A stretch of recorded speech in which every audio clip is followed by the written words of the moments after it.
Moira de la Cruz sa iyong ibinahaging napakagandang awitin ngayong hapon.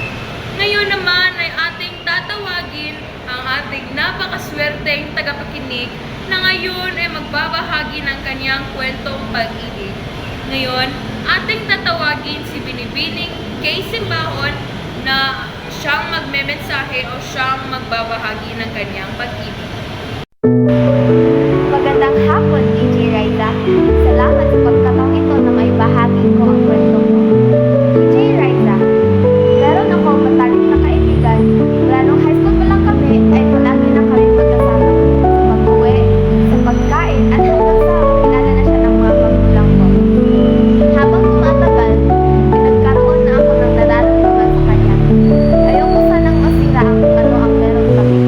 Ano ba ang dapat kong gawin? Aamin ba ako isasalihin ko na lang ito?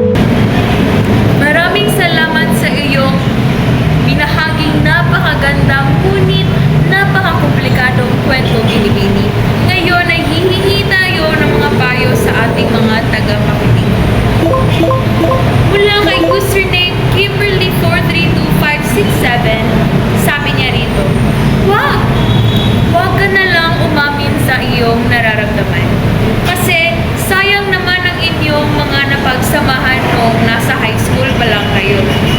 Kung aamin ka, tapos baka magagalit lang siya. Kasi dapat kung kaibigan lang, kaibigan